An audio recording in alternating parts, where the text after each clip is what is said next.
Hello നമസ്കാരം കൂട്ടുകാരെ, നമ്മളിപ്പോൾ നോക്കിക്കൊണ്ടിരിക്കുന്നത് LGS യൂണിവേഴ്സിറ്റി LGSൻ്റെയും അതുപോലെ LGS മെയിൻസിൻ്റെയും സിലബസ് വൈസുള്ള ക്ലാസ്സുകളാണ് ഇപ്പോൾ പഠിച്ചുകൊണ്ടിരിക്കുന്നത് അല്ലേ. അപ്പം 8 ക്ലാസ്സുകൾ കഴിഞ്ഞു.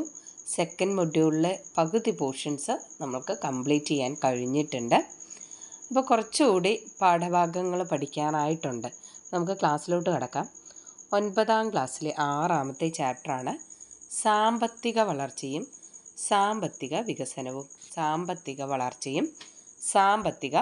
വികസനവും നോക്കാം. ഫസ്റ്റ് പോയിൻ്റ് എന്താണ്? ഇത് നമ്മൾ ഒരു തവണ പഠിച്ചു പോയ ഒരു ഭാഗമാണ്, എങ്കിൽ കൂടി ഒന്ന് റിവൈസ് ചെയ്യാം.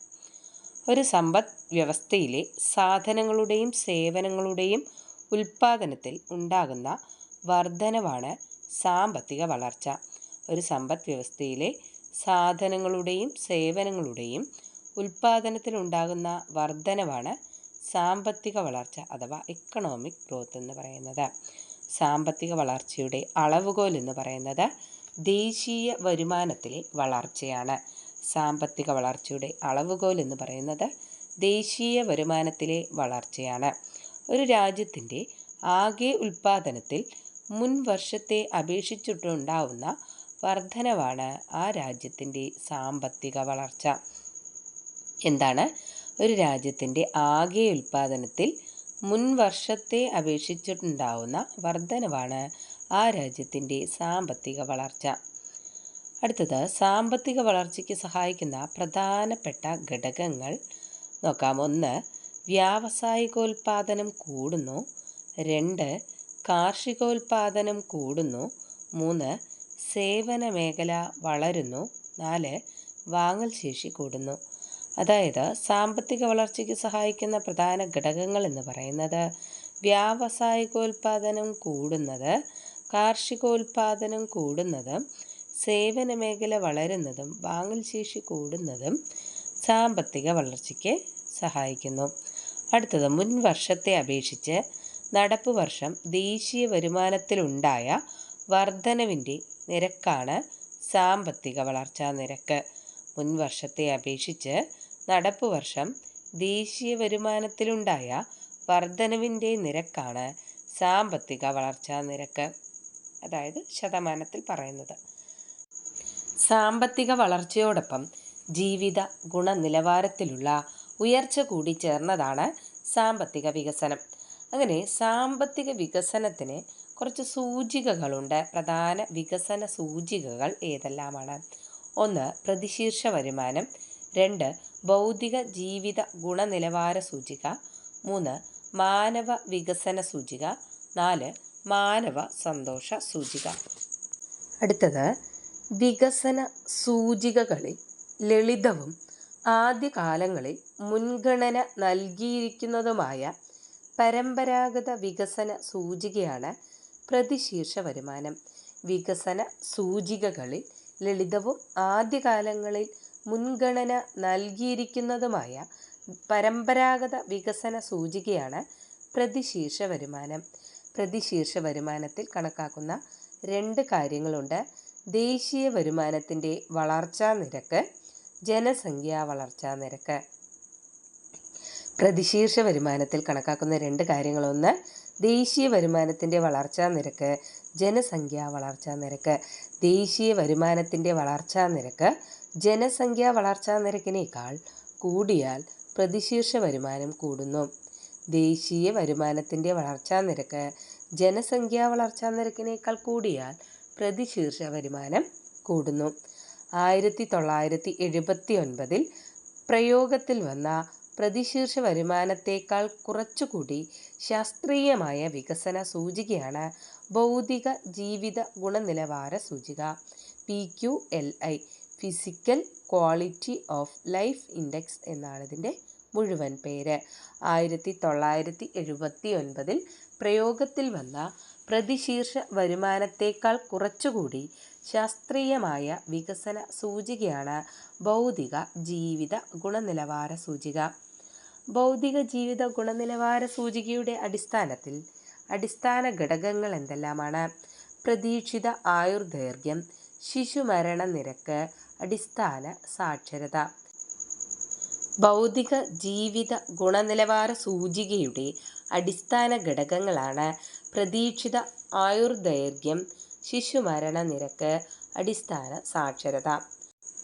മാനവ വിഭവശേഷി മെച്ചപ്പെടുത്തുന്നതിന് ജനങ്ങൾക്ക് ലഭിക്കുന്ന അവസരങ്ങൾ വിപുലപ്പെടുത്തുന്ന പ്രക്രിയയാണ് മാനവ വികസനം. ഇത്തരത്തിൽ നിർവചിച്ചിരിക്കുന്നത് ഐക്യരാഷ്ട്ര വികസന സമിതിയാണ്.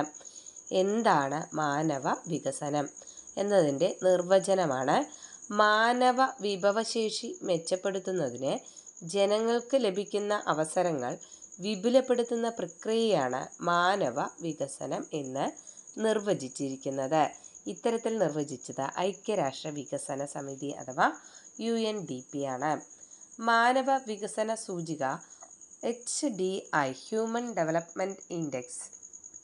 മാനവ വികസന സൂചിക അഥവാ HDI ഹ്യൂമൻ ഡെവലപ്മെൻറ്റ് ഇൻഡെക്സിലെ 3 ഘടകങ്ങളാണ് പ്രതിശീർഷ വരുമാനം, സാക്ഷരതയും മൊത്ത സ്കൂൾ പ്രവേശന നിരക്കും ആയുർദൈർഘ്യവും. എന്തെല്ലാമാണ് മാനവ വികസന സൂചികയുടെ 3 ഘടകങ്ങൾ? പ്രതിശീർഷ വരുമാനം, സാക്ഷരതയും മൊത്ത സ്കൂൾ പ്രവേശന നിരക്കും ആയുർദൈർഘ്യം. നോക്കൂ, ഇതേ ഒരു സംഭവം നമ്മൾ എന്ത് പഠിച്ചു? ഓക്കെ, ഭൗതിക ജീവിത ഗുണനിലവാര സൂചികയുടെ അടിസ്ഥാന ഘടകങ്ങൾ പഠിച്ചു അല്ലേ? അപ്പോൾ ഇതൊക്കെ ഒന്ന് നോട്ട് ചെയ്ത് വെക്കുക. അപ്പോൾ അതിൻ്റെ അടിസ്ഥാന ഘടകങ്ങൾ പെടുന്നത് ഏത്, അതിൽ ഉൾപ്പെടാത്തത് ഏത്, അത്തരത്തിലായിരിക്കും ചോദ്യങ്ങൾ വരിക. അപ്പോൾ അതൊന്ന് നോട്ട് ചെയ്യുക. മാനവ വികസന സൂചികയുടെ ഇൻഡെക്സിൽ ഉൾപ്പെടുന്ന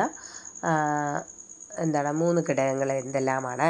അപ്പോൾ പ്രതിശീർഷ വരുമാനം, സാക്ഷരതയും മൊത്ത സ്കൂൾ പ്രവേശന നിരക്കും ആയുർദൈർഘ്യം എന്നിവ മാനവ വികസന സൂചികയുടെ അടിസ്ഥാന ഘടകങ്ങളാണ് എന്നൊക്കെ നോട്ട് ചെയ്ത് വയ്ക്കുക. അടുത്ത, മാനവ വികസന സൂചികയുടെ മൂല്യം എന്ന് പറയുന്നത് 0-നും 1-നും ഇടയിലായിരിക്കും. അപ്പം മാനവ വികസന സൂചികയുടെ മൂല്യം എത്രയാണ്? 0-നും 1-നും ഇടയിൽ. മാനവ വികസന സൂചികയുടെ അടിസ്ഥാനത്തിൽ ലോകരാജ്യങ്ങളെ 4 വിഭാഗങ്ങളായി തിരിക്കാം. ലോകരാജ്യങ്ങളെ 4 വിഭാഗങ്ങളായി തിരിക്കാം. എന്തിൻ്റെ അടിസ്ഥാനത്തിൽ? മാനവ വികസന സൂചികയുടെ അടിസ്ഥാനത്തിൽ. ഓക്കെ, ക്ലിയർ അല്ലേ? അപ്പോൾ നോക്കാം. 0.8 മുതൽ, അതായത് 0.8 മുതൽ 1 വരെ വളരെ ഉയർന്ന മാനവിക വികസനമാണ്. 4 വിഭാഗങ്ങളാക്കി. അപ്പോൾ ഏതെല്ലാമാണ് എന്നാണ് ഇവിടെ തന്നിരിക്കുന്നത്. അപ്പോൾ 0.8 മുതൽ 1 വരെ ഉള്ള വിഭാഗങ്ങൾ ഏത് വിഭാഗങ്ങളാണ്? വളരെ ഉയർന്ന മാനവിക വികസനമാണ്. എന്നാൽ 0.7 മുതൽ 0.799 വരെയുള്ളതോ ഉയർന്ന മാനവ വികസനം. 0.550 മുതൽ 0.699 വരെ ഇടത്തരം മാനവ വികസനം. 0.550-നും താഴ്ന്ന മാനവ വികസനം. ഇങ്ങനെയാണ് ഇവിടെ കാറ്റഗറൈസ് ചെയ്തിരിക്കണം. ഓക്കെ, ക്ലിയർ അല്ലേ? അപ്പോൾ വളരെ ഉയർന്ന മാനവിക വികസനം, ഉയർന്ന മാനവിക വികസനം, ഇടത്തരം മാനവിക വികസനം, താഴ്ന്ന മാനവിക വികസനം. അപ്പോൾ ഇതാദ്യം പഠിച്ചു വയ്ക്കുക. വളരെ ഉയർന്ന മാനവിക വികസനം, ഉയർന്ന മാനവിക വികസനം, ഇടത്തരം മാനവിക വികസനം, താഴ്ന്ന മാനവിക വികസനം. അപ്പോൾ ഈ മാനവിക വികസനം എന്ന് പറയുന്ന സൂചികയുടെ മൂല്യം എന്ന് പറയുന്നത് 0-നും 1-നും ഇടയിലായിരിക്കും. അപ്പോൾ 0.8 മുതൽ 1 വരെയുള്ള വിഭാഗം ഏതാണ്? വളരെ ഉയർന്ന മാനവിക വിഭാഗം. എന്നാൽ 0.7 മുതൽ 0.799 വരെയുള്ളത് ഉയർന്ന മാനവിക വികസനം. 0.550, 0.699 വരെയുള്ള വിഭാഗം ഏതാണ്? ഇടത്തരം മാനവിക വികസനം. അപ്പോൾ 0.550-ന് താഴെയുള്ള വിഭാഗമാണ് താഴ്ന്ന മാനവിക വികസനം. ക്ലിയർ അല്ലേ? അപ്പോൾ അടുത്തത് നോക്കൂ. 1990 മുതൽ ഓരോ വർഷവും മാനവ വികസന റിപ്പോർട്ട് തയ്യാറാക്കി പ്രസിദ്ധീകരിക്കുന്നത് UNDP ആണ്. അപ്പോൾ 1990 മുതൽ ഓരോ വർഷവും മാനവ വികസന റിപ്പോർട്ട് തയ്യാറാക്കുന്നത് ആരാണ്? UNDP. ഇന്ത്യ ഉൾപ്പെടുന്ന വിഭാഗമാണ് ഇടത്തരം മാനവിക വികസനം. ഇന്ത്യ ഏതിലാണ് ഉൾപ്പെടുന്നത്? ഇടത്തരം മാനവിക വികസനം. മാനവ വികസന സൂചികയുടെ പൂരകമായി ഐക്യരാഷ്ട്ര സംഘടന വികസിപ്പിച്ചെടുത്ത സൂചികയാണ് മാനവ ദാരിദ്ര്യ സൂചിക. അപ്പോൾ മാനവ വികസന സൂചിക എന്ന് പറഞ്ഞാൽ അതിന് പാരലായിട്ട് UN ഐക്യരാഷ്ട്ര സംഘടന വികസിപ്പിച്ച സൂചികയാണ് എന്തെന്ന് പറയുന്നത്? മാനവ ദാരിദ്ര്യ സൂചിക അഥവാ ഹ്യൂമൻ പോവർട്ടി ഇൻഡെക്സ് എന്ന് പറയുന്നത്. ദാരിദ്ര്യം എങ്ങനെ കണക്കാക്കാം? മാനവ ദാരിദ്ര്യ സൂചിക റിപ്പോർട്ട് ആദ്യമായി അവതരിപ്പിച്ചത് 1997 മാനവ ദാരിദ്ര്യ സൂചിക റിപ്പോർട്ട് ആദ്യമായി അവതരിപ്പിച്ചത് 1997. മാനവ ദാരിദ്ര്യ സൂചികയുടെ 3 ഘടകങ്ങളാണ് സുദീർഘവും ആരോഗ്യകരവുമായ ജീവിതം, അറിവ്, അന്തസ്സുറ്റ ജീവിത നിലവാരം എന്നിവയാണ് മാനവ ദാരിദ്ര്യ സൂചികയുടെ 3 പ്രധാന ഘടകങ്ങൾ. ക്ലിയർ അല്ലേ?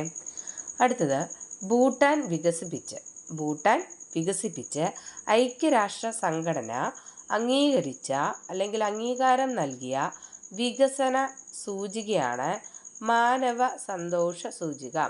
ഭൂട്ടാൻ വികസിപ്പിച്ച് ഐക്യരാഷ്ട്ര സംഘടന അംഗീകാരം നൽകിയ വികസന സൂചികയാണ് മാനവ സന്തോഷ സൂചിക, അതായത് ഹ്യൂമൻ ഹാപ്പിനെസ് ഇൻഡെക്സ് എന്ന് പറയുന്നത്. ക്ലിയർ ആണോ? അപ്പോൾ ഇതൊന്ന് റിവൈസ് ചെയ്താലോ? നോക്കാം. വികസന സൂചികകളിൽ ലളിതവും ആദ്യകാലങ്ങളിൽ മുൻഗണന നൽകിയിരിക്കുന്നതുമായ പരമ്പരാഗത വികസന സൂചികയാണ് പ്രതിശീർഷ വരുമാനം.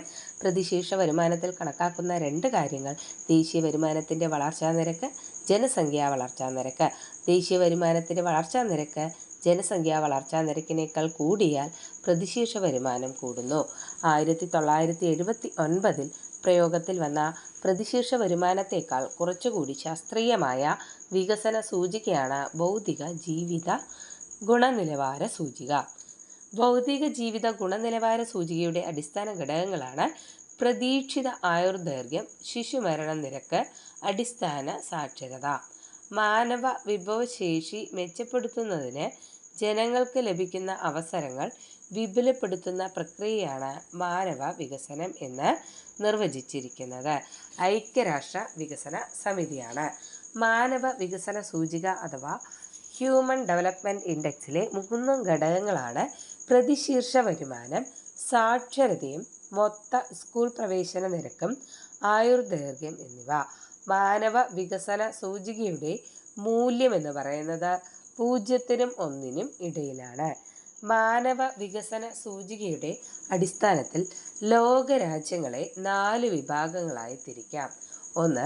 വളരെ ഉയർന്ന മാനവിക വികസനം 0.8 to 1. ഉയർന്ന മാനവ വികസനം 0.7 to 0.799. ഇടത്തരം മാനവ വികസനം 0.550 to 0.699. താഴ്ന്ന മാനവിക വികസനം 0.550 അതിന് താഴെ. ഓക്കെ, ക്ലിയർ അല്ലേ? അടുത്തത് 1990 മുതൽ ഓരോ വർഷവും മാനവ വികസന റിപ്പോർട്ട് തയ്യാറാക്കി പ്രസിദ്ധീകരിക്കുന്നത് UNDP ആണ്. ഇന്ത്യ ഉൾപ്പെടുന്ന വിഭാഗം ഇടത്തരം മാനവിക വികസനം. നമുക്കിത് നോട്ട് ചെയ്ത് വയ്ക്കുക. അപ്പോൾ ഇന്ത്യ ഉൾപ്പെടുന്നത് ഏത് മാനവിക വികസനമാണെന്ന് ചോദിക്കാം. മാനവ വികസന സൂചികയുടെ പൂരകമായി ഐക്യരാഷ്ട്ര സംഘടന വികസിപ്പിച്ചെടുത്ത സൂചികയാണ് മാനവ ദാരിദ്ര്യ സൂചിക. മാനവ വികസന സൂചികയുടെ പൂരകമായി ഐക്യരാഷ്ട്ര സംഘടന വികസിപ്പിച്ചെടുത്ത സൂചികയാണ് മാനവ ദാരിദ്ര്യ സൂചിക. മാനവ ദാരിദ്ര്യ സൂചിക റിപ്പോർട്ട് ആദ്യമായി അവതരിപ്പിച്ചത് 1997. മാനവ ദാരിദ്ര്യ സൂചിക റിപ്പോർട്ട് ആദ്യമായി അവതരിപ്പിച്ചത് 1997. മാനവ ദാരിദ്ര്യ സൂചികയുടെ 3 ഘടകങ്ങളാണ് സുദീർഘവും ആരോഗ്യകരവുമായ ജീവിതം, അറിവ്, അന്തസ്സുറ്റ ജീവിത നിലവാരം. ഭൂട്ടാൻ വികസിപ്പിച്ച് ഐക്യരാഷ്ട്ര സംഘടന അംഗീകാരം നൽകിയ വികസന സൂചികയാണ് മാനവ സന്തോഷ സൂചിക. ഓക്കെ, അപ്പോൾ നമ്മൾ അടുത്ത ഘട്ടത്തിലോട്ട് കിടക്കാം. അടുത്തത് നമ്മൾ നോക്കുന്നത് മാനവ സന്തോഷ സൂചികയിൽ ഉപയോഗിക്കുന്ന 9 ഘടകങ്ങൾ ഏതെല്ലാമാണെന്നാണ്. നോക്കാം. 1. ആരോഗ്യം. 2. ജീവിത നിലവാരം. 3. പ്രകൃതിയുടെയും ജൈവ വൈവിധ്യത്തിൻ്റെയും സംരക്ഷണം. 4. സാമൂഹിക ജീവിതവും അയൽപക്ക ബന്ധവും. 5. അഴിമതി രഹിത ഭരണം. 6. സാംസ്കാരിക വൈവിധ്യം. 7. വിദ്യാഭ്യാസം. 8. സമയത്തിൻ്റെ ഫലപ്രദമായ ഉപയോഗം. 9. മാനസിക ആരോഗ്യം. ഏതൊക്കെയാണ് മാനവ സന്തോഷ സൂചികയിൽ ഉപയോഗിക്കുന്ന ഘടകങ്ങൾ. 9 ഘടകങ്ങളുണ്ട്. നോക്കാം. 1 ആരോഗ്യം, ജീവിത നിലവാരം, പ്രകൃതിയുടെയും ജൈവ വൈവിധ്യത്തിൻ്റെയും സംരക്ഷണം, സാമൂഹിക ജീവിതവും അയൽപ്പക്ക ബന്ധവും, അഴിമതി രഹിത ഭരണം, സാംസ്കാരിക വൈവിധ്യം, വിദ്യാഭ്യാസം, സമയത്തിൻ്റെ ഫലപ്രദമായ ഉപയോഗം, മാനസിക ആരോഗ്യം. ക്ലിയർ അല്ലേ? അപ്പോൾ നോക്കാം. അടുത്തത് 2018 മാനവ സന്തോഷ സൂചികയിൽ ഒന്നാമതുള്ള രാജ്യമേതാ? ചോദിച്ചു കണ്ടിട്ടില്ലേ ഇത്തരം ചോദ്യങ്ങൾ? 2018 മാനവ സന്തോഷ സൂചികയിൽ ഒന്നാമതുള്ള രാജ്യം ഫിൻലാൻഡാണ്. ഒന്നാമത് ഫിൻലാൻഡ്, 2 നോർവേ, 3 ഡെൻമാർക്ക്. അപ്പോൾ ഒന്നാമതുള്ളത് ഫിൻലാൻഡ്, 2 നോർവേ, 3 ഡെൻമാർക്ക്. 2018 മാനവ സന്തോഷ സൂചികയിൽ ഇന്ത്യയുടെ സ്ഥാനം എത്ര? 133. ഇന്ത്യയുടെ സ്ഥാനം 133. ഏതിൽ? 2018 മാനവ സന്തോഷ സൂചികയിൽ ഇന്ത്യയുടെ സ്ഥാനമാണ് 133. 2020 മാനവ വികസന സൂചികയിൽ ഒന്നാമതുള്ള രാജ്യമേത്? വികസന സൂചിക 2020 മാനവ വികസന സൂചികയിൽ ഒന്നാമതുള്ള രാജ്യമാണ് ഫിൻലാൻഡ്. ഒന്നാമതുള്ള രാജ്യം ഏതാണ്? ഫിൻലാൻഡാണ്. 2020 മാനവ വികസന സൂചികയിൽ ഒന്നാമതുള്ള രാജ്യമാണ് ഫിൻലാൻഡ്. 2020 മാനവ വികസന സൂചികയിൽ ഇന്ത്യയുടെ സ്ഥാനം എത്ര? എത്രയാണ് ഇന്ത്യയുടെ സ്ഥാനം? 144. 2020 മാനവ വികസന സൂചികയിൽ ഇന്ത്യയുടെ സ്ഥാനം 144. സാമ്പത്തിക വികസനത്തിൻ്റെ പ്രധാന അളവുകോലുകൾ ഏതെല്ലാം? സാമ്പത്തിക വികസനത്തിൻ്റെ പ്രധാന അളവുകോലുകളാണ് ഭൗതിക ജീവിത ഗുണനിലവാര സൂചിക, മാനവ വികസന സൂചിക. അപ്പോൾ സാമ്പത്തിക വികസനത്തിൻ്റെ പ്രധാന അളവുകോലുകൾ ഏതെല്ലാമാണ്? വളരെ ഇമ്പോർട്ടൻ്റ് ആണ്, നോട്ട് ചെയ്യുക. ഭൗതിക ജീവിത ഗുണനിലവാര സൂചിക, മാനവ വികസന സൂചിക. ക്ലിയർ ആണോ? അടുത്തത്, ഇന്ത്യയിൽ വികസനം നേരിടുന്ന പ്രധാന വെല്ലുവിളികളാണ്: 1 ദാരിദ്ര്യം, 2 തൊഴിലില്ലായ്മ, 3 അസമത്വം. നോട്ട് ചെയ്തോളൂ. ഇന്ത്യയിൽ വികസനം നേരിടുന്ന പ്രധാന വെല്ലുവിളികൾ ഏതെല്ലാം? 1 ദാരിദ്ര്യം, 2 തൊഴിലില്ലായ്മ, 3 അസമത്വം. അടുത്തത്, പ്ലാനിംഗ് കമ്മീഷന് വേണ്ടി രംഗരാജ പാനൽ തയ്യാറാക്കിയ കണക്ക് പ്രകാരം 2011-12 കാലഘട്ടങ്ങളിൽ ഇന്ത്യയിലെ ദരിദ്രരുടെ ശതമാനം എത്രയാണ്? 29.5% ദരിദ്രരാണ് അന്ന് ഇന്ത്യയിൽ ഉണ്ടായിരുന്നത് എന്നാണ് പറയുന്നത്. ഏത് കണക്ക്? രംഗരാജൻ പാനലിൽ തയ്യാറാക്കിയ 2011-12 കണക്ക്. പ്ലാനിംഗ് കമ്മീഷന് വേണ്ടി രംഗരാജൻ പാനൽ തയ്യാറാക്കിയ കണക്ക് പ്രകാരം 2011-2012 ഇന്ത്യയിലെ ദരിദ്രരുടെ ശതമാനം എന്ന് പറയുന്നത് 29.5%. ഇന്ത്യയിൽ ദാരിദ്ര്യം കണക്കാക്കുന്നത് കലോറിയുടെ അടിസ്ഥാനത്തിലാണ്. ഇന്ത്യയിൽ എങ്ങനെയാണ് ദാരിദ്ര്യം കണക്കാക്കുന്നത്? ഇന്ത്യയിൽ ദാരിദ്ര്യം കണക്കാക്കുന്നത് കലോറിയുടെ അടിസ്ഥാനത്തിൽ. ഗ്രാമപ്രദേശങ്ങളിൽ ദരിദ്രനായി കണക്കാക്കുന്നത് 2400 കലോറി ഊർജം പ്രദാനം ചെയ്യാൻ ആവശ്യമായ ആഹാരം ലഭിക്കുവാനുള്ള വരുമാനം ഇല്ലാത്തയാൾ. അപ്പോൾ ഗ്രാമപ്രദേശങ്ങളിൽ 2400 കലോറി ഊർജം നമ്മൾ ഒരു മനുഷ്യനെ കിട്ടുന്നില്ല എന്നുണ്ടെങ്കിൽ ആ ആൾ എന്തായിട്ട് കണക്കാക്കപ്പെടും? ദരിദ്രനായി കണക്കാക്കപ്പെടും. ഗ്രാമപ്രദേശങ്ങളിൽ ദരിദ്രനായി കണക്കാക്കുന്നത് 2400 കലോറി ഊർജം പ്രദാനം ചെയ്യാൻ ആവശ്യമായ ആഹാരം ലഭിക്കാനുള്ള വരുമാനം ഇല്ലാത്ത ആൾ ദരിദ്രനായി കണക്കാക്കപ്പെടുന്നു. ക്ലിയർ ആണോ? അടുത്തത്, ഇത് നമ്മൾ കഴിഞ്ഞ ക്ലാസ്സിൽ പഠിച്ചതാണ് അല്ലേ?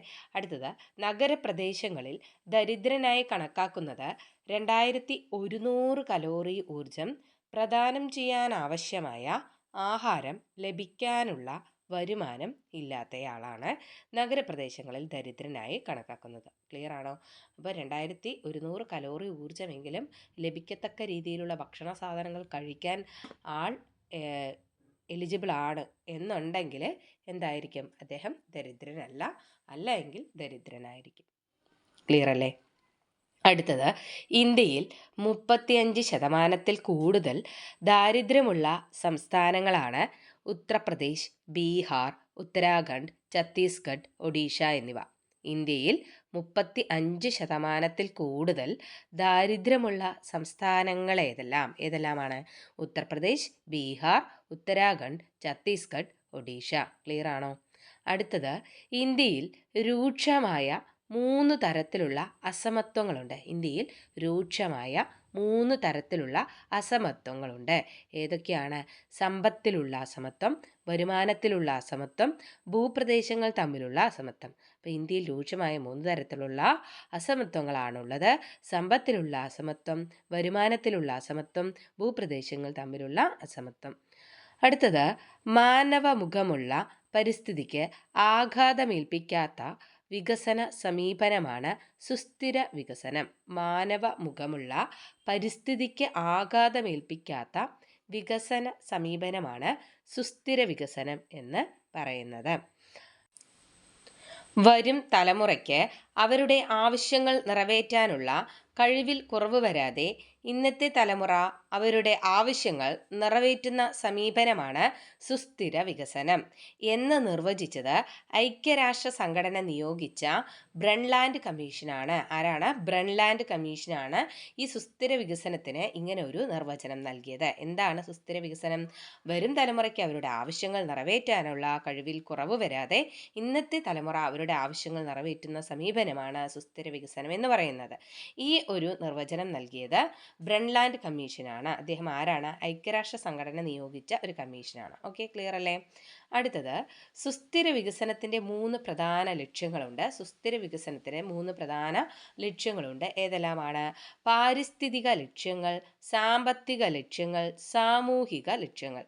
ഏതൊക്കെയാണ് 3 ലക്ഷ്യങ്ങൾ? സുസ്ഥിര വികസനത്തിന് 3 ലക്ഷ്യങ്ങളാണ്. പാരിസ്ഥിതിക ലക്ഷ്യങ്ങൾ, സാമ്പത്തിക ലക്ഷ്യങ്ങൾ, സാമൂഹിക ലക്ഷ്യങ്ങൾ. ക്ലിയർ അല്ലേ? ഓക്കെ, ഒന്നുകൂടെ റിവൈസ് ചെയ്യാം. മാനവ സന്തോഷ സൂചികയിൽ ഉപയോഗിക്കുന്ന 9 ഘടകങ്ങളാണ്: ആരോഗ്യം, ജീവിത നിലവാരം, പ്രകൃതിയുടെയും ജൈവ വൈവിധ്യത്തിൻ്റെയും സംരക്ഷണം, സാമൂഹിക ജീവിതവും അയൽപ്പക്ക ബന്ധവും, അഴിമതിരഹിത ഭരണം, സാംസ്കാരിക വൈവിധ്യം, വിദ്യാഭ്യാസം, സമയത്തിൻ്റെ ഫലപ്രദമായ ഉപയോഗം, മാനസിക ആരോഗ്യം. അടുത്തത്, 2018 മാനവ സന്തോഷ സൂചികയിൽ 1-ാമതുള്ള രാജ്യമാണ് ഫിൻലാൻഡ്, 2 നോർവേ, 3 ഡെൻമാർക്ക്. 2018 മാനവ സന്തോഷ സൂചികയിൽ ഇന്ത്യയുടെ സ്ഥാനം 133. 2020 മാനവ വികസന സൂചികയിൽ 1-ാമതുള്ള രാജ്യം ഫിൻലാൻഡ്. 2020 മാനവ വികസന സൂചികയിൽ ഇന്ത്യയുടെ സ്ഥാനം 144. സാമ്പത്തിക വികസനത്തിൻ്റെ പ്രധാന അളവുകോൽ എന്ന് പറയുന്നത് ഭൗതിക ജീവിത ഗുണനിലവാര സൂചിക, മാനവ വികസന സൂചിക. ഇന്ത്യയിൽ വികസനം നേരിടുന്ന പ്രധാന വെല്ലുവിളികളാണ് ദാരിദ്ര്യം, തൊഴിലില്ലായ്മ, അസമത്വം. പ്ലാനിംഗ് കമ്മീഷന് വേണ്ടി രംഗരാജൻ പാനൽ തയ്യാറാക്കിയ കണക്ക് പ്രകാരം 2011-12 ഇന്ത്യയുടെ ദാരിദ്ര്യം ശതമാനത്തിൽ 29.5%. ഇന്ത്യയിൽ ദാരിദ്ര്യം കണക്കാക്കുന്നത് കലോറിയുടെ അടിസ്ഥാനത്തിലാണ്. ഗ്രാമപ്രദേശങ്ങളിൽ ദരിദ്രനായി കണക്കാക്കുന്നത് 2400 കലോറി ഊർജം പ്രദാനം ചെയ്യാനാവശ്യമായ ആഹാരം ലഭിക്കാനുള്ള വരുമാനം ഇല്ലാത്തയാൾ. അതുപോലെ നഗരപ്രദേശങ്ങളിൽ ദരിദ്രനായി കണക്കാക്കുന്നത് 2100 കലോറി ഊർജം പ്രദാനം ചെയ്യാനാവശ്യമായ ആഹാരം ലഭിക്കാനുള്ള വരുമാനം ഇല്ലാത്തയാൾ. ഇന്ത്യയിൽ 35% കൂടുതൽ ദാരിദ്ര്യമുള്ള സംസ്ഥാനങ്ങളാണ് ഉത്തർപ്രദേശ്, ബീഹാർ, ഉത്തരാഖണ്ഡ്, ഛത്തീസ്ഗഡ്, ഒഡീഷ എന്നിവ. ഇന്ത്യയിൽ രൂക്ഷമായ 3 തരത്തിലുള്ള അസമത്വങ്ങളാണുള്ളത്: സമ്പത്തിലുള്ള അസമത്വം, വരുമാനത്തിലുള്ള അസമത്വം, ഭൂപ്രദേശങ്ങൾ തമ്മിലുള്ള അസമത്വം. മാനവമുഖമുള്ള പരിസ്ഥിതിക്ക് ആഘാതമേൽപ്പിക്കാത്ത വികസന സമീപനമാണ് സുസ്ഥിര വികസനം. വരും തലമുറയ്ക്ക് അവരുടെ ആവശ്യങ്ങൾ നിറവേറ്റാനുള്ള കഴിവിൽ കുറവ് വരാതെ ഇന്നത്തെ തലമുറ അവരുടെ ആവശ്യങ്ങൾ നിറവേറ്റുന്ന സമീപനമാണ് സുസ്ഥിര വികസനം എന്ന് നിർവചിച്ചത് ഐക്യരാഷ്ട്ര സംഘടന നിയോഗിച്ച ബ്രൺലാൻഡ് കമ്മീഷനാണ്. സുസ്ഥിര വികസനത്തിൻ്റെ 3 പ്രധാന ലക്ഷ്യങ്ങളാണ് പാരിസ്ഥിതിക ലക്ഷ്യങ്ങൾ, സാമ്പത്തിക ലക്ഷ്യങ്ങൾ, സാമൂഹിക ലക്ഷ്യങ്ങൾ എന്നിവ. ഓക്കെ, ക്ലിയർ അല്ലേ? അപ്പോൾ നമ്മൾ കുറച്ചായിട്ടാണ് പഠിച്ചു പോകുന്നത്. നിങ്ങൾക്ക് പഠിക്കാനുള്ള ഒരു എളുപ്പത്തിന് വേണ്ടിയാണ് ഇങ്ങനെ നമ്മൾ ക്ലാസ് ചെയ്യുന്നത് കേട്ടോ. അപ്പോൾ എല്ലാവരും നല്ല രീതിയിൽ പഠിച്ചിരിക്കുക. നമുക്ക് അടുത്ത ക്ലാസ്സിൽ കാണാം. താങ്ക്